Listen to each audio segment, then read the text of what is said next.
We need to work together as a team. Large animal evacuations are a very important part of what we do as a team, taking care of that fire or that emergency.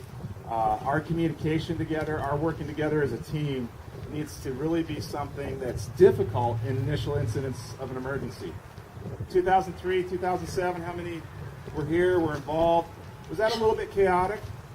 Yeah, that's going to be really chaotic. So it becomes increasingly important that we work together as a team, we communicate as best we can, but a lot of things are going on, a lot of things are going very rapidly, so it's going to be a difficult situation. We understand that. You play a really important role, though, because how about evacuations? Are they real calm events with everyone moving slowly? Every single evacuation I've been part of, I've seen vehicle accidents. Now, we don't want this trailer and this truck to be part of that vehicle accident, because that, again, is jeopardizing your safety. And also, do you think that's going to impact the evacuation? We have really nice all 4-lane roads going into everywhere we're going to evacuate, right? Why? No problem with turnarounds? Tons of ways out. We have no one way in, one way out, do we? No, you guys are working in an area that's nightmare. Narrow roads, low clearances, no turnarounds, one way in, one way out. What happens if by an accident you block that one way in, one way out? Our problem just became a lot more complex. So something for you to think about. I'm really glad you're out here practicing your driving. If I go down that road, is there some place for me to turn around? Something for you to think about before you deploy. A lot of considerations for you. So I'm not here to teach you all the considerations. I'm going to mention real quick some of my concerns for what your operations are and some things which hopefully you're able to address through your training today and in the future. So those are some of my concerns for you. Are you going to get in somewhere where you can't turn around? And now not only can you not get out, but guess what can't get in? Firefighting resources. The public can't get out. So that's a really big social responsibility of yours that you have in the mission that you're going to take on. Really want you to take a look, and I know, how many CERT members do we have? We've got a handful. How many of you have wildland firefighter training? Got a handful. It's out there, it's available. But you really need to take a look at the fire. Fires have a lot of different personalities. Some are real, just kind of there, kind of nice actually. Others are pretty mean, pretty angry. And there's a real difference. 2003, 2007, pretty mean, pretty angry fires. You can get a sense of that just by looking at it. But it takes some training, it takes some understanding, a little bit of future training on your part to be able to look at that fire and go, what's the nature of this? The other problem, though, with fires, they have a lot of different personalities, but guess what? There's like some spouses. Their personalities can flip really, really quick, and you don't know when. I said some spouses. I didn't even say a gender there, did I? I'm playing it safe today. So, that's something for you, a concern. Something that's in the future for you is through your CERT programs, and I will talk a little bit about CERT before we're done. We offer wildland firefighter training. We offer a session, a 4-hour session that any of you are more than welcome to attend, just that 4-hour session. In fact, we have it coming up. I can get a date out to Debra. We have a session coming up for our CERT team in November, and I can get that date out. If anyone wants to come, it's 4 hours, and we'll talk about wildland fires and your safety in it. So that might be a great opportunity. I will get that information out. Any of you are more than welcome to come. Risk management, that's something we do as a firefighter. We look at, we can break down really simple. Risk a little to save a little. Risk a lot to save a lot. The simplest form of risk management. And I need you guys to look at it the same way. Is saving large animals, is that worth risking a lot?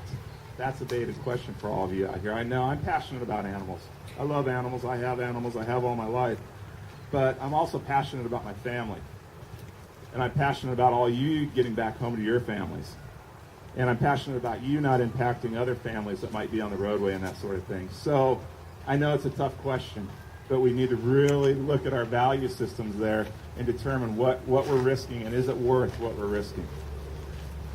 The other thing I kind of asked Debra, and I'm going to go too long here. She's going to hook me here real quick. I said, and maybe Lieutenant Ward can help me. I've not seen... Quite often we evacuate large animals from large dirt pastures with pipe corrals. Guess what I call those? Safety zones, exactly. Sometimes we're evacuating our animals out of where I'm going for safety.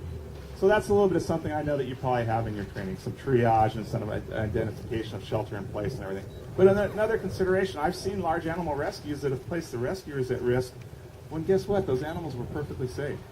they were in a really good spot where I've gone and parked fire engines because for my safety. So something, like I say, I've got a laundry list. I'm kind of bouncing all over here for you, but part of risk management. And let's communicate out there. If you have questions about what the fire is doing, if you have questions about the area you're in, grab a firefighter. Tell them what you're doing. If you see someone driving around in what we call a command vehicle, suburban or pickup, usually that's someone that's in the command, somewhat in the command structure. Flag them down. Tell them where you want to go, what you want to do. You know what? We're all out there working together. We'll say, yeah, that's a good idea. I think you've got plenty of time to get in there. Or we might say, do not go down in that area. It's not safe. Grab a fire engine if you don't see anyone around and ask them. They might get you in touch with who you need to talk to. So let's communicate while we're out there. We talked a little bit about triaging already and survivable versus not survivable areas, identifying shelter in place. So you need to triage what your problem is in your communities beforehand, but also during that event. And take action on those that are most at risk that you can do safely. Leave the ones. Can we get every large animal evacuated? We have to get evacuated. Do you have the resources, Lieutenant? No, we can get about that much of it. We've got a huge problem here in San Diego County. So we can't get them all out, so let's get the ones out that really need to get out. Let's focus on those first. All right, hold on, I'm almost down. Safety zones and escape routes. Who knows what a safety zone is? Let's hear it. Safety zone. Easy go. Safety zone is someplace that you're not going to be impacted by the fire. Somewhere where you're not going to be impacted by the fire. You know, something as simple as where we are right now, I'm looking at this, in a pinch, this is a fine safety zone. It's clear, there's some grass over there that might burn, there's some trees and that sort of thing, some building and some hay over there, there's some concerns. But you know what? This is a really, really survivable area right here, as are the corrals over there. So we've got different safety zones, and that's part of that wildland firefighter training, where if you get a little bit of knowledge, it'll help you identify what's a safety zone and what isn't a safety zone. Before I bring firefighting resources into an area, guess what I'm going to look for? Safety zones. Where can I go safely to survive that fire should it happen or hit the you-know-what? Escape route. What's an escape route?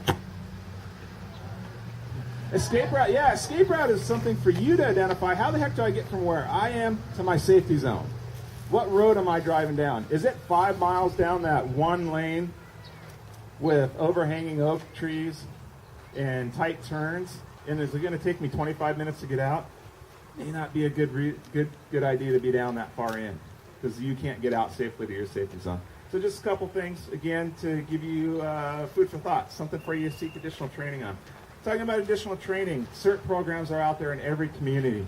Great source of training for your emergency preparedness, wide variety of topics, like-minded citizens such as yourself that are involved in something, want to learn and be part of the solution. And it gets you in touch with your community. I really, really recommend it. Like I say, we have programs in every county, or every city throughout the county, and every area of the county. Excuse me if I default to city. I'm very county-oriented also. And I really encourage you to seek out those because you're going to get some great training. Other training you can get, Red Cross training, first aid training. Excellent tool to have. Any ham radio operators? Yeah, all right. I see some hands going up over here, and they're the same hands. I like it. Valley Center Large Animal Safety Team and CERT members. Great. Ham radio is for communications. Every single time we have a major incident, guess what we cite as a problem in the after-action review? Communications. Every single incident. Ham radio is extremely robust, a great communication system. Takes a little bit of training on your part, a little bit of equipment, and guess what? You can literally talk to the world out there during an emergency. So a great tool that's out there. A lot of different venues where you can take the training. Most of your CERT programs can get you in contact with that. So fire safe councils, you got to get involved. Get involved with your communities. Be involved with your fire safe councils. Identify what can be done beforehand. So that's my laundry list. I know it's fast. I think I went over my time. Sorry.